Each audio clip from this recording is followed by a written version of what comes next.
ओम नमः शिवाय, हरिम तत्सत।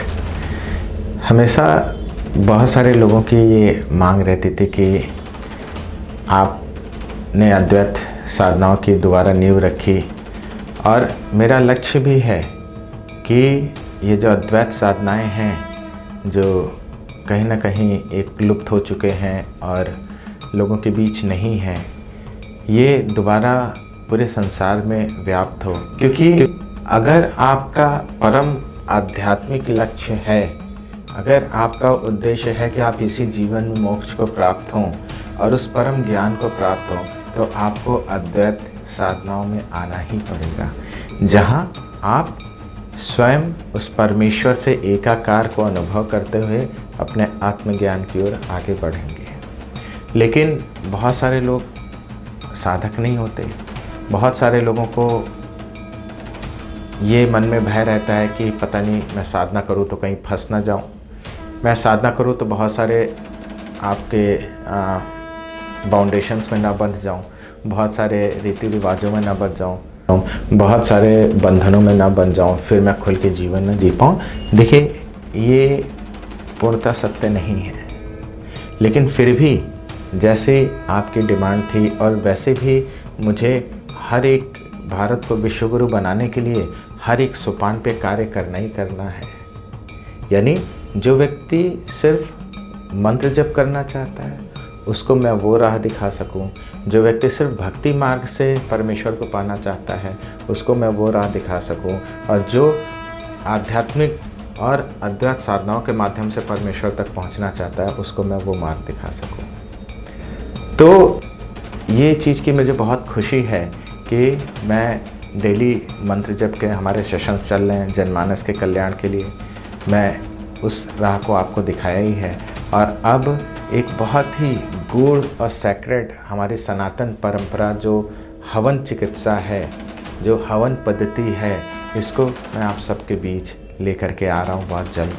और ये नॉर्मल हवन यज्ञ नहीं है, ये एक बहुत ही बड़ा विज्ञान है। आप देखो, आपने पढ़ा होगा जो ऋषि मुनि थे, अगर उनको संतान भी चाहिए तो वो हवन करते थे, यज्ञ करते थे, जिससे उनको बहुत दिव्य पुत्रों की प्राप्ति होती थी, पुत्रियों की प्राप्ति होती थी। वो हवन करते थे अस्त्र शस्त्रों के लिए, वो हवन करते थे अपने राज्य की संपन्नता के लिए, वो हवन करते थे अपने परिवार के सुख के लिए, वो हवन करते थे अपने परिवार की सुरक्षा के लिए, वो हवन करते थे अपने स्वास्थ्य के लिए। तो ये वही यज्ञ का विज्ञान, हवन का विज्ञान मैं आप सब के समक्ष उजागर करने वाला हूँ, और ये आपके जीवन में शारीरिक, मानसिक और आध्यात्मिक उन्नति तीनों लेवल पे काम करेगी। आपको सुरक्षा चाहिए अपने घर में अपने लिए, तो उसके लिए अलग पूरा यज्ञ का विधान है। आपको संपन्नता चाहिए, उसके लिए अलग यज्ञ का पूरा विधान है। आपको ऐश्वर्य चाहिए, उसके लिए अलग पूरा यज्ञ का विधान है। आपको जीवन में कुछ भी चाहिए, उसके लिए अलग यज्ञ का विधान है, विशेष मंत्र हैं, विशेष आहुतियां हैं। क्योंकि ये यज्ञ थेरेपी अपने आप में एक संपूर्ण विज्ञान है जो पहली बार मैं आप सबके समक्ष रिवील करने वाला हूँ।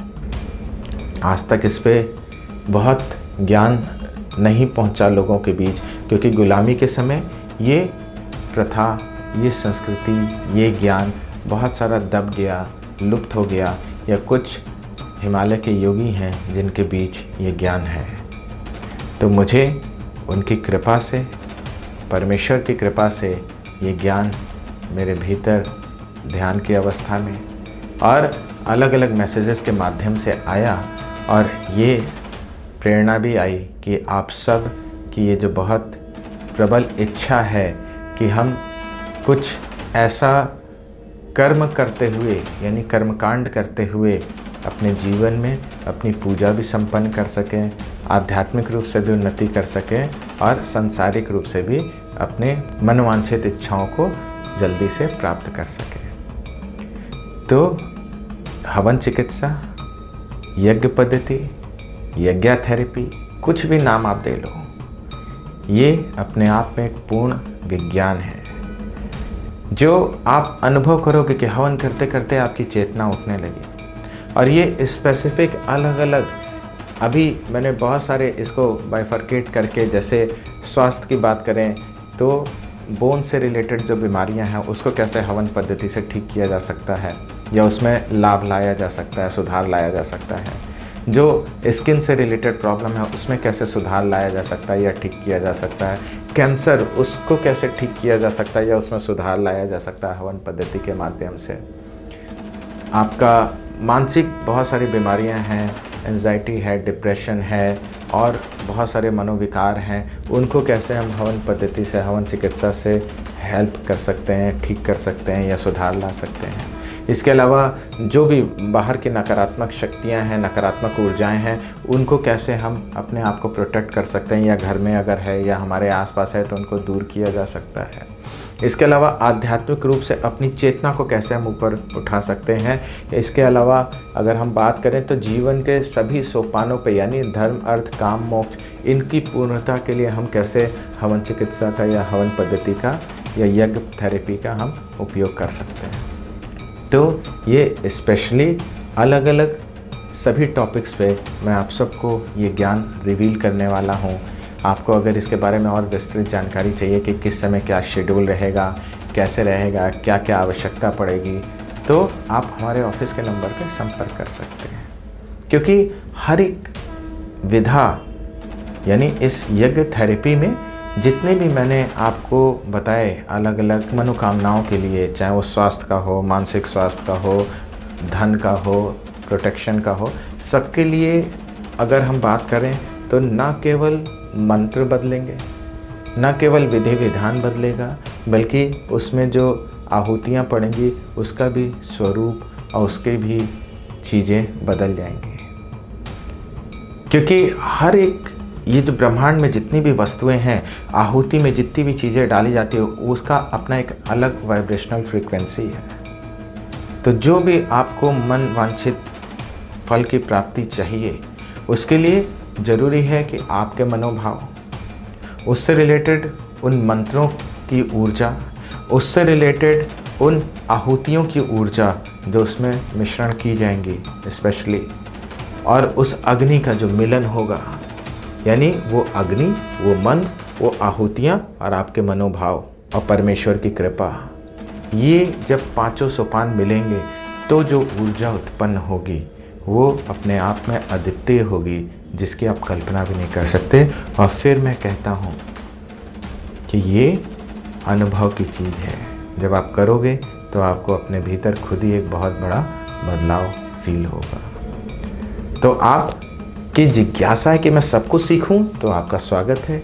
आपकी जिज्ञासा है या इच्छा है कि मेरे को इस फल की प्राप्ति के लिए स्पेशली ये हवन ही मेरे को सीखना है, आपका भी स्वागत है। और अगर आपको लगता है कि आपकी कोई और बहुत अति विशेष इच्छा है जो इसमें अभी सम्मिलित नहीं हो पाई, तो आप हमसे रिक्वेस्ट कर सकते हैं कि ये चीज़ भी आप मेरे को सिखाइए। हम आने वाले समय में आपको उसके लिए भी आगे ज्ञान देंगे, अगर ईश्वर की इजाज़त रही, उनका मैसेज आया कि हाँ ये चीज़ हमें आपको ऐसे सिखानी है। तो ये यज्ञ विद्या, यज्ञ चिकित्सा, हवन पद्धति, हवन थेरेपी, फिर मैं कह रहा हूँ कोई भी नाम आप दीजिए, आप बहुत आनंदित और एक धन्य अनुभव करेंगे। रोज़ आपको थोड़ा समय निकालना है। जो पहले दिन ये क्रिया घटित होगी, चूँकि बहुत कुछ समझाना है, बहुत कुछ बताना है, तो थोड़ा टाइम लगेगा। हो सकता है कोई हवन आधे घंटे का ही हो, कोई 15-20 मिनट का ही हो, कोई 1 घंटे का या उससे ऊपर भी हो जाए।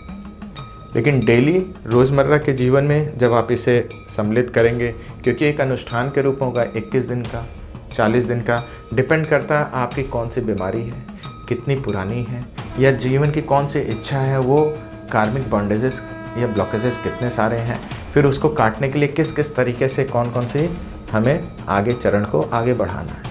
तो हो सकता है 21 दिन का ही अनुष्ठान में आपका काम हो जाए, हो सकता है 40 दिन, हो सकता है 1 महीना, और कुछ में थोड़े ज़्यादा दिन। तो ये आपके जीवन में बहुत बड़ा बदलाव लेकर के आएगा ही आएगा, और आप बहुत आनंदित फील करेंगे अपने आप को।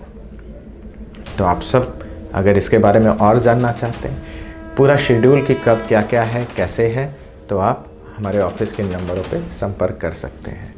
और फिर मैं कहता हूँ कि इस समय बहुत अच्छा गोल्डन पीरियड है कि आप परमेश्वर से कनेक्ट होना शुरू होइए। सिर्फ आपके लिए मेरे जीवन का जो लक्ष्य था कि मैं अद्वैत रूप से इस पूरे पृथ्वी को एक छत्र राज्य के नीचे लाऊं, सनातन संस्कृति के नीचे लाऊं, क्योंकि जब आप परमेश्वर की जब मूर्ति पूजा की गई, शुरू की गई, तो वो उसका उद्देश्य यही था कि उस मूर्ति में, क्योंकि आप हर कोई इतना योगी नहीं है, ज्ञानी नहीं है, विद्वान नहीं है कि वो परमेश्वर से बात कर सके या वो उनसे कनेक्ट हो सके, उनकी ऊर्जा को अनुभव कर सके। तो ऋषियों ने, महर्षियों ने, देवताओं ने भगवान की मूर्तियां स्थापित करी, वो सिंबल्स स्थापित किए कि यहाँ पे उनका जागरण कर दिया ताकि आप उनको फिजिकल फॉर्म में देख सको, क्योंकि हमें आदत है हर एक चीज़ को देख के अनुभव करने की। लेकिन इसी में जब आप आगे बढ़ते हो तो वो आध्यात्मिक रूप से जब उन्नति होती है तो आप उन चेतना से, उन मूर्तियों के अंदर जो कॉन्शियसनेस है, आप उनसे कम्युनिकेट करना शुरू कर देते हो। और उसी की पराकाष्ठा अद्वैत साधना है। तो अद्वैत साधना आपके जीवन का परम लक्ष्य होना चाहिए। लेकिन हाँ, जैसे शुरुआत करते हैं माला फेरने से, पहली सीढ़ी बोलेगी ना, बच्चा जाता है पढ़ने तो पहले नर्सरी में एडमिशन करते हैं, ABCD सिखाया जाता है, 1 2 3 4 सिखाया जाता है, क ख ग घ सिखाया जाता है। उसके बाद धीरे धीरे उसको पढ़ना सिखाया जाता है। तो वैसे ही अध्यात्म की सीढ़ी में पहले भक्ति सिखाई जाती है, प्रेम सिखाया जाता है, माला फेरना सिखाया जाता है, मंत्र जप करना सिखाया जाता है, और फिर लास्ट में हम अद्वैत उस पर आते हैं। तो बहुत सारे लोग पके हुए थे, उनको सिर्फ फल चाहिए था, तो मैंने शुरुआत अद्वैत साधनाओं से करी, आपको उस मंजिल तक ले करके गया। आपने अपने भीतर उस परमेश्वर के दर्शन किए, अपने जीवन की सभी इच्छाओं को पूरा किया। जो भी आपको चाहिए, आप जो साधक हैं, जो हमारे, वो देख पा रहे होंगे कि अब हर एक चीज़ पूर्णता पे है, किसी भी चीज़ का अभाव नहीं है। आपको जो चाहिए वो परमेश्वर कृपा कर ही देते हैं। लेकिन अब और बहुत सारे लोग जो छूते हैं, जो इतनी बड़ी साधनाओं में अभी समझ ही नहीं पा रहे हैं, कि पचा ही नहीं पा रहे हैं। किसी बच्चे से बात करो कि तुम PhD कर लो, तो ऑब्वियसली वो कहेगा भैया रहने दो, बड़ी मेहनत है। जबकि मेहनत तो कुछ है ही नहीं, बहुत खेल है। समझ आ रहा है? तो अब एक परम लक्ष्य सबको, कई लोगों को जहाँ तक जिनके लिए मैंने सोचा था पहुँचा दिया हूँ, उनके लिए अलग काम करूँगा, आपके लिए अलग काम करूँगा। तो ये बहुत गोल्डन पीरियड है, एडमिशन ले लेना अपने जीवन को धन्य करने के लिए। और जब तुम इसको लिए समय दोगे, तुम देखोगे तुम्हारा जीवन बदलना शुरू हो गया, तुम्हारे कर्म जल के भस्म होने शुरू हो गए, तुम्हारे जीवन में दिव्यता का आगमन हो गया, तुम्हारे जीवन में संपन्नता का आगमन हो गया, तुम्हारे जीवन में स्वास्थ्य का आगमन हो गया, तुम्हारे जीवन में अध्यात्म का आगमन हो गया। और फिर जब अंदर से कभी प्रबल इच्छा हो कि नहीं, मुझे तो अद्वैत में अब आगे बढ़ना है, जहाँ मैं और ईश्वर के बीच कोई भेद ही ना हो, और मैं उसके दर्शन कर सकूं, उसको अनुभव कर सकूं, साक्षात अनुभव कर सकूं, तो फिर मेरे हायर अद्वैत की साधनाओं में आना। जब तुम सुपात्र हो जाओगे, तुम भी वो अनुभव कर सकते हो। लेकिन अभी इन कोर्सेज में जरूर एनरोल हो। मन जितना भी भागे, कर्म रोकते हैं, नकारात्मकता रोकती है, प्रारब्ध रोकते हैं कि तुम ना करो, क्योंकि वो तुमको भोगना चाहते हैं, तुम्हें कष्ट देना चाहते हैं, क्योंकि तुमने ही क्रिएट किया है। तुम्हें अपने भीतर से मजबूती लेकर के आना है। कुछ भी हो जाए, पूरी दुनिया तुम्हारे विरोध में क्यों ना खड़ी हो, एक दृढ़ संकल्प कि मुझे करना है तो करना है, मुझे अपना जीवन बदलना है तो बदलना है। दो रास्ते हैं तुम्हारे पास, या तो तुम अपने कर्मों और प्रारब्ध के चक्कर में फंस करके दूसरों की खड़ी कोटी सुनते हुए, दूसरा क्या कह रहा है उससे प्रभावित होते हुए उसी नरक तुल्य जीवन को जियो, या दृढ़ संकल्पित बागी हो जाओ। कोई कुछ भी कहे मुझे करना है करना, अपने लिए भी बागी हो जाओ। आलस कितना भी कहे और नहीं मैं करूंगा, और दृढ़ संकल्पित होकर शुरू करो। जब कुछ दूर तुम चल लोगे तो तुम्हारे जो पुण्य जागृत हो चुके होंगे, जो वो परमेश्वर की कृपा की छाया में तुम आ चुके होगे, तो वो स्वयं हाथ पकड़ के तुम हाथ थामे रहोगे, वो लेके जाएंगे। तुम तब अनुभव करोगे, तब इस मेरी बात को समझ पाओगे कि क्या मैं कहना चाह रहा हूँ।